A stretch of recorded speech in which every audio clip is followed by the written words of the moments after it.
Cintailah kebenaran, maka kebenaran akan memerdekakan kamu.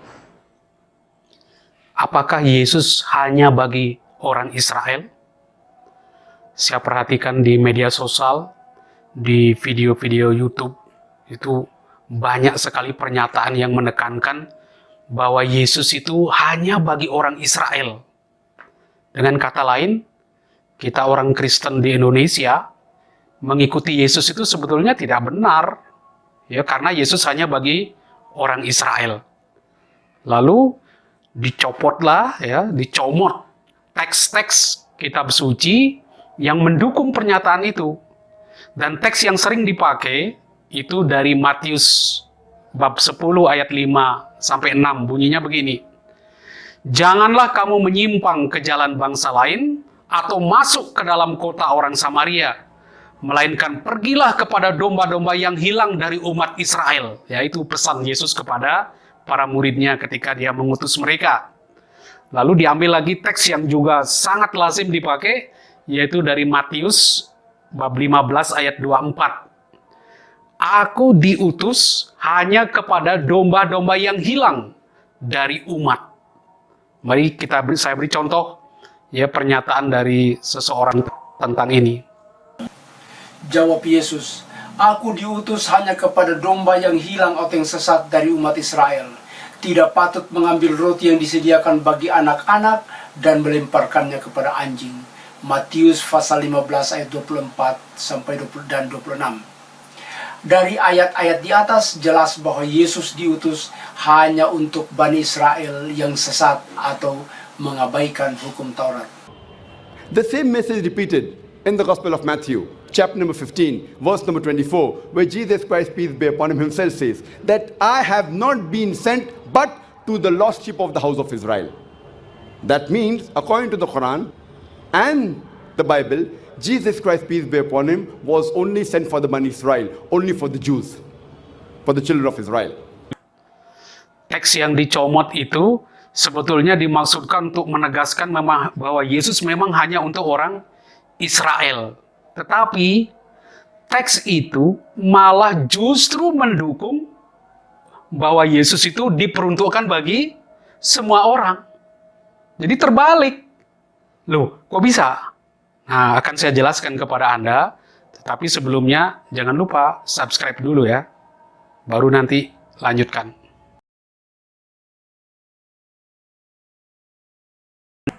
Apa yang dinyatakan oleh penafsir-penafsir tadi mencomot teks-teks kitab suci lalu dipakai untuk membuktikan bahwa Yesus itu hanya datang bagi orang Israel. Itu teknik yang dipakai mencomot-comot teks kitab suci lepas dari konteksnya. Mungkin kita tahu itu gaya yang disebut ilmu comotologi, ya, mencomot-comot teks. Tapi hasilnya tafsirannya itu 180% itu 180 derajat itu terbalik, ya, maknanya. Jadi inilah berbahayanya saya katakan membaca teks di luar konteks, tanpa konteks dan koteks. Jadi kitab suci itu harus dibaca di dalam konteks dan konteks. Mengapa? Karena Alkitab, the kitab, book, the book, satu buku, tetapi berisi banyak buku. Artinya apa? Di dalam buku ini ada banyak buku dan dia harus dibaca sebagai satu kesatuan. Ya, ini satu kesatuan, mulai dari Kejadian sampai Wahyu. Anda harus melihat ini dalam kerangka apa? Sejarah keselamatan. Semuanya ini memberi kesaksian bagaimana Allah melakukan karya keselamatan yang memuncak di dalam diri Yesus Kristus. Di situ mencapai kepenuhannya.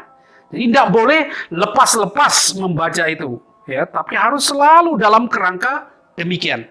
Saya beri contoh seperti ini. Bahaya sekali membaca teks lepas dari konteksnya. Misalnya, Anda lihat ada lengkung begini, terus lubang. Anda tafsir apa itu? Oh, itu jalan ke lorong. Oh, enggak, itu jalan ke gua, itu lubangnya gua. Oh, bukan, itu tempat orang masuk ke kandang binatang dan sebagainya. Wah, macam-macam bisa ada tafsiran karena melihat ada lengkung, terus ada lubang. Ternyata ketika ditunjukkan konteksnya, ternyata apa? Jendela terbuka. Mengapa? Karena konteksnya rumah. Jadi begitu Anda lihat seluruhannya, oh Anda tahu itu jendela, bukan lubang ke lorong. Begitu juga Alkitab. Ketika Anda mengambil satu teks, Anda lepas dari konteksnya, tafsirannya bisa bermacam-macam. Jadi perlu sekali lihat konteksnya. Nah, apa sebetulnya konteks teks ini? Nah, sebelum saya akan tunjukkan bahwa apa yang ditafsirkan tuh maknanya justru terbalik 100%, saya tunjukkan dulu konteks luasnya, ya, di dalam keseluruhan Perjanjian Lama, bagaimana keselamatan itu di dalam konteks Alkitab. Kita harus baca sebetulnya pertama dari Keluaran pasal 19 ayat 5 sampai ayat 6. Sekarang saya baca teksnya ya. Jadi sekarang, jika kamu sungguh-sungguh mendengarkan firman-Ku dan berpegang pada perjanjian-Ku, maka kamu akan menjadi harta kesayangan-Ku sendiri dari antara segala bangsa, sebab Akulah yang empunya seluruh bumi. Kamu akan menjadi bagiku kerajaan imam dan bangsa yang kudus.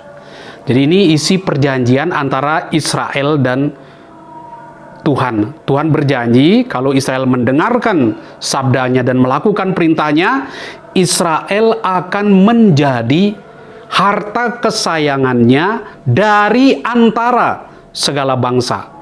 Jadi apa artinya segulah mikol ha'amim? Ya, mikol dari segala bangsa. Mikol ha'amim. Itu artinya apa? Min di situ, mikol min kol. Nah, ini yang ditafsirkan bermacam-macam. Ada yang mengartikan min artinya dari. Jadi Israel tuh ditarik, ya, dipisahkan dari bangsa-bangsa. Dia inilah eksklusif. Ya, dia dikhususkan bagi Allah, itu ditarik dari situ. Tapi ada yang mengartikan ini perbandingan. Jadi di antara bangsa-bangsa ini, Israel lah yang paling berharga. Jadi semua berharga di mata Tuhan, tapi Israel paling berharga. Itu makna dari min, perbandingan. Lalu gelar yang berikut yang diberikan kepada Israel, hadiahnya apa? Kamu akan menjadi kerajaan imam. Dan apa? Bangsa yang kudus. Nah, apa artinya itu? Kudus, kadas, itu artinya dipisahkan. Orang menafsirkan kerajaan imam dan bangsa yang kudus itu sebetulnya adalah hendiads. Jadi menjelaskan hal yang sama. Israel itu dipisahkan dari bangsa-bangsa lain, artinya dikuduskan itu untuk apa? Supaya dia menjadi imam. Imam, tugas imam apa? Yaitu mengorbankan persembahan, menjadi perantara antara umat dan Allah. Nah, itulah pilihan Israel. Dia dikhususkan oleh Tuhan, dikhususkan bagi dirinya untuk apa? Supaya dia menjadi perantara yang membawa orang kepada Allah. Itu fungsi yang utama dari Israel, fungsi yang sangat luhur. Jadi melalui Israel lah kita akan mendapat pengajaran, pengenalan akan Tuhan dan dibawa kepada Allah. Itu dua cara menafsirkan teks ini. Ternyata terjadi perkembangan. Jadi konsep ini berkembang antara konsep inklusif dan eksklusif. Mereka yang berpikir Israel itu dikhususkan hanya bagi diri mereka, lain dari bangsa-bangsa lain, menganggap keselamatan itu hanya bagi orang Israel, eksklusif. Tapi yang menafsirkan min itu dalam arti bahwa Israel itu yang paling berharga di antara bangsa-bangsa, tapi tujuannya apa? Supaya nanti membawa bangsa-bangsa kepada Allah, dia sebagai imam, itu melihat keselamatan itu inklusif bagi segala bangsa. Tapi kalau kita jujur, ya, sebetulnya jelas sekali di dalam Alkitab mulai dari perjanjian Tuhan kepada Abraham. Ya, mulai dari perjanjian Tuhan kepada Abraham itu jelas sekali janji Tuhan kepada Abraham isinya apa? Keselamatan bagi bangsa. Coba kita lihat di dalam Kejadian 12 ayat 2 sampai 3. Di situ jelas dikatakan, "Aku akan membuat engkau menjadi bangsa yang besar dan memberkati engkau serta membuat namamu masyhur, dan engkau akan menjadi berkat. Engkau akan memberkati orang yang memberkati engkau dan mengutuk orang yang mengutuk engkau, dan olehmu semua kaum di muka bumi akan mendapat berkat." Semua kaum di muka bumi akan mendapat berkat. Jadi siapa? Semua, bukan hanya orang Israel. Ya, banyak teks di dalam Perjanjian Lama mendukung pernyataan bahwa keselamatan itu bagi segala bangsa. Saya beri satu contoh lagi ya, di dalam Yesaya 49 ayat 6 dan 7. Ya. Allah berfirman begini, "Terlalu sedikit bagimu hanya untuk menjadi hamba-Ku, untuk menegakkan suku-suku Yakub dan untuk mengembalikan orang-orang Israel yang masih terpelihara. Tetapi aku akan membuat engkau menjadi terang bagi bangsa-bangsa, supaya keselamatan yang daripadaku sampai ke ujung bumi." Jelas tuh? Untuk siapa? Segala bangsa. Tapi seperti saya katakan tadi, memang ada dua aliran di Israel. Yang satu melihat keselamatan itu eksklusif bagi Israel, yang lain terbuka melihat bahwa keselamatan itu inklusif bagi segala bangsa. Dan teks-teks yang inklusif itu banyak sekali. Tetapi meskipun demikian, ya harus kita akui, gagasan yang eksklusif itu tetap berjalan. Hal ini kita lihat, nah ini yang kita lihat, sisa-sisanya itu, residunya itu, kita lihat dalam teks Injil Matius yang biasa dipakai untuk menyatakan Yesus hanya bagi orang Israel. Jadi, aku diutus hanya kepada domba-domba yang hilang dari umat Israel. Jadi kan kesannya hanya bagi orang Israel. Ya, janganlah kamu menyimpang ya, kepada bangsa lain atau masuk ke dalam suku orang Samaria, melainkan pergilah kepada domba-domba yang hilang dari umat Israel. Itu juga kan kesannya Yesus minta para murid hanya kepada orang Israel. Tapi itu sebetulnya gambaran beberapa orang Israel. Ya, ada yang berpandangan universal, ada yang berpandangan eksklusif. Dan Anda lihat di abad pertama, ini cara pikir ini terus berjalan dua-duanya. Kita lihat ada Rabi Shammai, ada Rabi Hillel. Shammai itu juga keras sekali. Dia katakan, oh keselamatannya bagi orang Yahudi. Maka muridnya semua harus orang Yahudi. Tapi Hillel enggak. Dia lihat itu bagi segala bangsa. Bahkan dia mengirim muridnya kepada orang-orang non-Yahudi. Jadi dua cara ini terus berjalan. Nah, bagaimana dengan Matius sendiri? Bagaimana dengan Matius sendiri? Tadi kan saya katakan, teks harus dibaca dalam konteks. Kita sudah lihat konteks besarnya ya di dalam Perjanjian Lama. Kemudian kita akan mengerucut sekarang ke Matius. Kan yang dipermasalahkan kan Matius. Yang dikatakanlah, apakah Matius memang mau mengatakan Yesus itu hanya bagi orang Yahudi berdasarkan teks tadi? Kita sekarang lihat cara Matius menulis Injilnya. Dan dari situ kita akan lihat apa sebetulnya tekanan Matius. Ternyata Matius itu sangat menekankan universalitas, bukan kekhususan. Contohnya, mulai dari kerangka Injilnya. Ya, kalau Anda lihat kerangka Injilnya, baca di ayat pertama, pasal 1 ayat 1, dikatakan, inilah silsilah Yesus Kristus, anak Daud, anak Abraham. Gitu? Anak Daud, anak Abraham. Dia pertama katakan anak Daud. Kenapa? Karena dia mau tunjukkan Yesus itu Mesias, Raja, yang dinantikan oleh orang Israel, yang akan membebaskan orang Israel. Tapi langsung disambung anak Abraham, mengingatkan kita akan janjinya kepada Abraham. Apa? Olehmu semua kaum di muka bumi akan mendapat berkat. Bukan hanya orang Israel saja. Ya, ini jelas tekankan. Abraham adalah bapa semua orang beriman, bukan hanya orang Israel. Kedua, kalau kita lihat penutup Injilnya, itu dalam Amanat Agung, dia katakan, karena itu pergilah, jadikanlah semua bangsa muridku, dan baptislah mereka dalam nama Bapa dan Putra dan Roh Kudus, dan seterusnya. Ini yang saya katakan, gaya yang dipakai oleh Matius, gaya inklusio. Jadi Injilnya itu dibingkai, diawali dengan konsep universalitas, ditutup dengan konsep universalitas. Dan inilah tekanan dari Injilnya, bahwa keselamatan itu bagi segala bangsa. Jadikan semua bangsa muridku. Yesus itu anak Abraham, berkat bagi segala bangsa. Nah, masih meragukan? Masih meragukan ke Anda bahwa Yesus itu bagi segala bangsa, bukan hanya bagi orang Israel? Saya beri lagi, saya tunjukkan lagi alasannya. Bagaimana Matius menekankan universalitas. Lihat silsilah Yesus Kristus.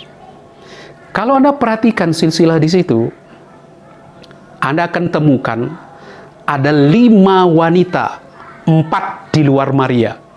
Siapa mereka? Ada Ruth, ada Tamar, ada Rahab, ada istri Uria, yaitu Batsheba. Ya, orang katakan sebentar, nah inilah wanita-wanita yang berdosa.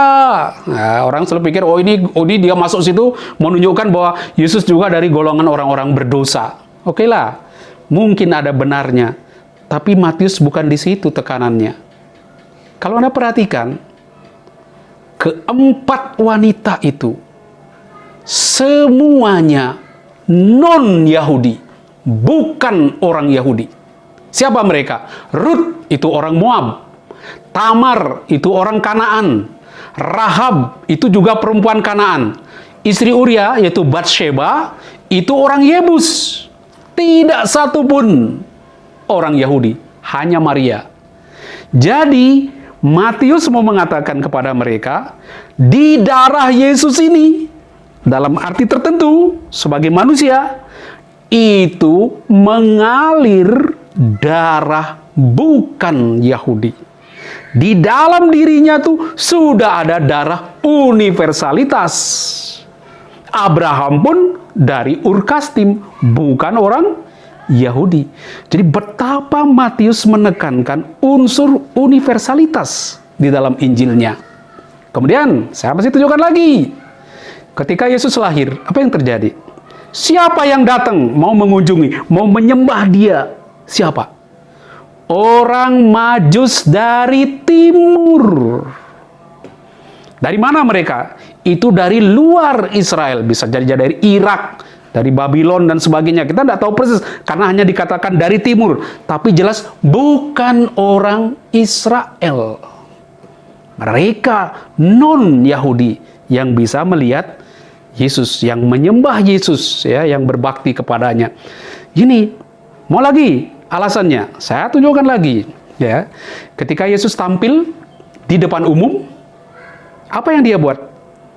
Yang pertama dikunjungi, tempat dia tampil pertama kali, justru di wilayah bangsa-bangsa lain, yaitu di Galilea. Lihat, kutipannya di Matius 4 ayat 15, dikatakan begini, tanah Sebulon dan tanah Naftali, jalan ke laut, daerah di seberang sungai Yordan, Galilea, wilayah bangsa-bangsa lain. Masih kurang? Jelas sekali konsep Matius adalah menyampaikan ajarannya bahwa Yesus menekankan sekali segi universalitas, keselamatan bagi segala bangsa. Lalu Jadi mengapa ada kekhususan, ada universalitas? Sebetulnya kita secara logika bisa menangkap itu. Ya, cara pikirnya begini. Allah mau menyampaikan keselamatan kepada kita. Tentu saja tidak langsung ngomong kepada segala bangsa, "Woi, semua bangsa kamu selamat." Kan tidak bisa. Wahyu penyataan diri Allah itu kan berkembang, progresif. Karena itu dia mulai dengan suatu bangsa. Ini bangsa ini diberi penyataan, ini aku punya rencana keselamatan. Disampaikan dulu kepada satu bangsa. Dan ketika bangsa ini mantap, pelan-pelan lalu berkembang kepada bangsa lain. Itulah maksudnya Israel dikhususkan sebagai imam, bangsa yang kudus dipisahkan supaya dia mengantar, memperkenalkan bangsa-bangsa lain kepada Allah. Itu tujuannya. Tetapi apa yang terjadi? Ya, apa yang terjadi di dalam sejarah keselamatan, baik itu dalam perjanjian lama maupun perjanjian baru, kita lihat sikap Israel di situ. Berkali-kali dikatakan Israel tidak setia kepada perjanjiannya. Sampai akhirnya dia dihukum, dibuang ke Babel. Sehingga perjanjian lama itu harus dibarui, dibuat perjanjian baru. Perjanjian baru ini bukan lagi perjanjian yang bilateral. Kamu begini, kalau kamu salah, berarti kamu dihukum. Berarti perjanjiannya batal. Kalau bilateral, perjanjiannya bilateral, A, B, sama-sama berjanji. Kalau satu melanggar janji, perjanjiannya batal. Nah, perjanjian ini nggak bisa lagi, maka dibuat perjanjian baru di dalam Yesus Kristus. Dan perjanjian di dalam Yesus Kristus ini, perjanjian berdasarkan pengampunan dosa. Tidak ada lagi. Jadi walaupun engkau melanggar, perjanjiannya tetap. Karena dilakukan di dalam pengampunan dosa. Dimeteraikan dengan darah Kristus, darah yang menebus. Nah, inilah lalu muncul konsep begini. Israel karena tidak setia, terus-menerus menolak. Anda lihat di Yesaya 6 misalnya. Katakan kepada masa itu, hatinya dia sudah keras kepala, sudah tegar tengkuk. Ya. Semakin kau bicara, dia semakin menolak. Ya.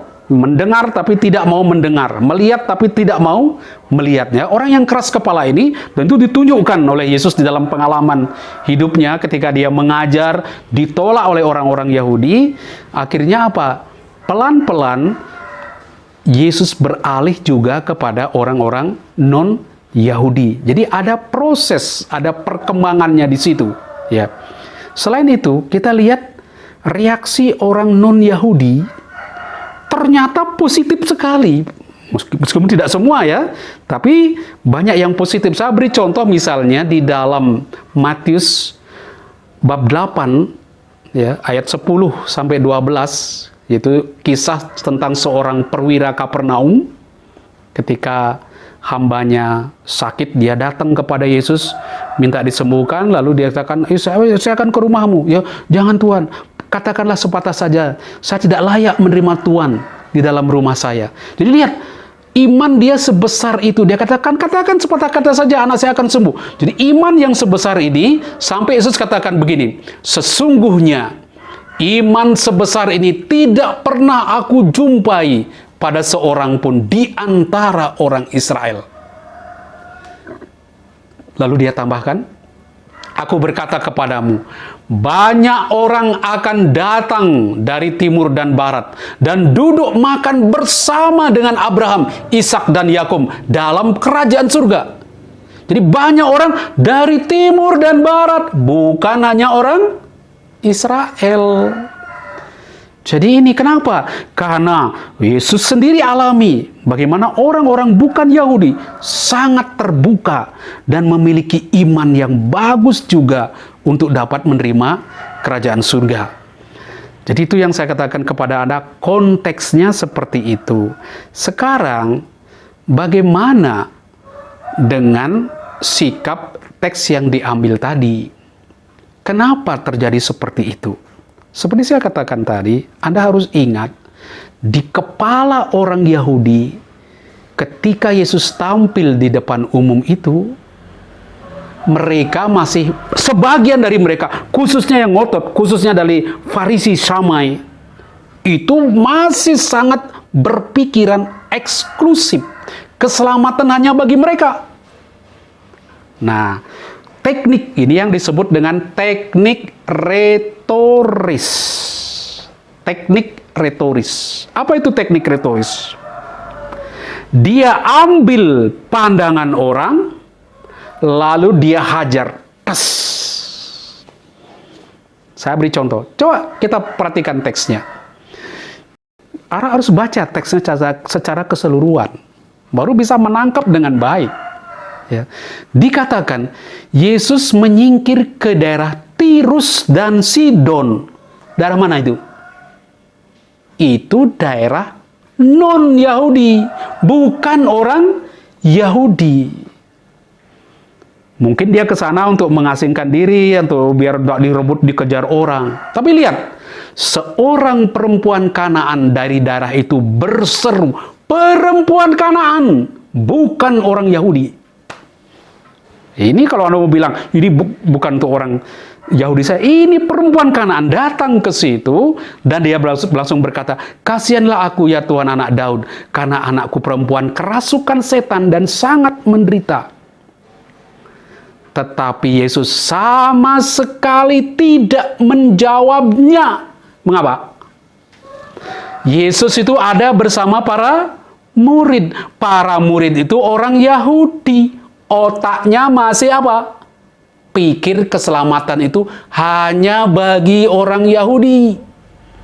Masih ada konsep min yang tadi, ya, min dari ya mikol, ya mikol anem itu dari segala bangsa itu, darinya itu masih dipikirkan apa? Memisahkan, bukan yang ter. Nah, apa yang terjadi? Yesus diam, tidak mau jawab. Dia tunggu. Para murid ngomong apa? Nah, para murid ngomong apa? Dia diam saja. Karena orang ini kan ikut terus.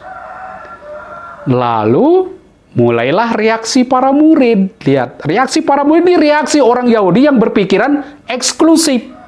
Dia katakan apa? Suruhlah ia pergi. Ia mengikuti kita dengan teriak-teriak. Jadi jengkel mereka. Jadi ini orang ini sudah ikut, masih teriak-teriak. Minta-minta terus. Dan orang Yahudi pikir, nggak layak. Mereka tidak bisa, keselamatannya untuk saya. Ini yang eksklusivitas itu.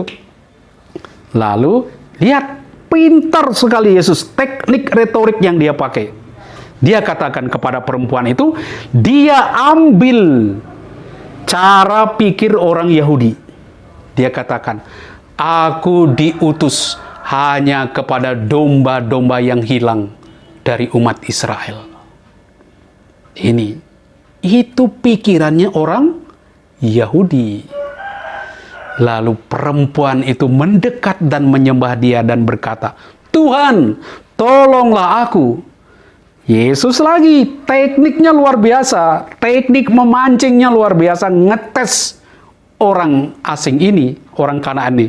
Dia katakan, tidak patut mengambil roti yang disediakan bagi anak-anak dan melemparkannya kepada anjing. Itu penghinaan luar biasa. Karena anjing itu binatang najis. Itu otak orang Yahudi. Mengira non-Yahudi najis seperti anjing. Lihat, Yesus ambil cara pikir orang Yahudi. Lalu lihat, perempuan itu menunjukkan iman yang luar biasa. Dia katakan, benar Tuhan. Namun anjing itu makan remah-remah yang jatuh dari meja tuannya. Tak. Inilah pesannya. Ini pesan yang terbalik dari apa yang dinyatakan tadi. Terbalik 180 derajat. Terbaliknya di mana? Ini bukan menyatakan keselamatan itu tidak ada bagi orang lain, bahwa Yesus hanya bagi orang Yahudi. Justru Yesus katakan, Apa katakan? Hai ibu, besar imanmu. Jadilah kepadamu seperti yang kau kehendaki. Lihat, Yesus memberikan juga keselamatan bagi orang bukan Yahudi. Tetapi lewat cara ini, Yesus sebetulnya mau membanting cara pikir orang Yahudi, cara pikir para murid. Lihat, engkau selalu mengira orang di luarmu, orang yang bukan Yahudi, selalu kelas rendah, kelas anjing, kelas najis, tidak layak untuk mendapat keselamatan. Dan kau lihat, hei para murid, mereka justru memiliki iman yang dalam sekali. Mereka justru layak untuk mendapat keselamatan. Jadi para pemirsa, saya tunjukkan kepada Anda konsepnya begini di dalam Injil itu. Pemahaman orang bahwa keselamatan itu bagi segala bangsa hari demi hari semakin berkembang. Sudah ada di dalam perjanjian lama, tapi tidak langsung dipahami secara sempurna. Indikasi-indikasi yang ada seringkali tenggelam di dalam pemikiran yang eksklusif. Kebanggaan akan harga diri, identitas diri Israel. Yang bangga, saya ini yang paling hebat. Saya ini orang pilihan. Akibatnya apa? Keselamatan yang bersifat universal itu tenggelam di dalam kesombongan identitas diri. Dan inilah yang dibanting oleh Yesus. Ini dibalik oleh Yesus. Dan itu perlu proses. Perlu proses. Karena dia bekerja dengan orang-orang Yahudi. Para muridnya adalah orang-orang Yahudi. Maka tekanan utama, seperti juga nanti dinyatakan oleh Santo Paulus, dia mengatakan, sebetulnya Injil pertama memang ditujukan bagi orang Yahudi. Tetapi karena mereka menolak, lihat bagaimana orang Farisi, bagaimana ahli Taurat, para tua-tua yang terus berkonfrontir dengan Yesus. Akibatnya apa? Mereka justru tidak diselamatkan. Justru orang lain yang diberikan. Tapi bukan berarti orang Yahudi semua menolak Yesus. Tidak. Banyak orang Yahudi juga mengimani Yesus. Para murid Petrus, Petrus, kemudian Yakobus, Matius, semua mereka itu orang Yahudi. Mereka menerima. Tapi banyak di antara orang Yahudi yang menolak. Dan Matius dengan caranya sendiri menunjukkan bahwa keselamatan itu universal. Apa yang kita bisa pelajari di sini? Baik bagi orang Kristen maupun bukan Kristen, harus selalu menyadari bahwa keselamatan yang dibawa Kristus itu bersifat universal bagi semua bangsa. Kita orang Kristen pun kadang-kadang masih berpikir seperti orang Yahudi zaman dulu. Keselamatan hanya bagi mereka. Hanya bagi saya. Hanya bagi kelompok saya. Di luar saya nggak bisa. Ya, masih ingat ketika para murid menegur orang, "Guru, itu ada orang mengusir setan atas namamu." Gimana itu? Ya, jangan. Bahwa orang di luar komunitas kita bisa berbuat baik. Bisa melakukan, bisa menunjukkan iman yang jauh lebih dalam daripada kita. Dan Yesus sungguh-sungguh mengagumi itu. Dan dia akan katakan padanya, apa? Sungguh, ya, jadilah padamu seperti yang kau kehendaki. Mereka pun mendapat keselamatan. Jadi, para pemirsa sekalian, Yesus tidak datang hanya bagi orang Yahudi, tetapi bagi segala bangsa. Tentu saja bagi semua orang yang terbuka untuk menerima Dia. Terima kasih.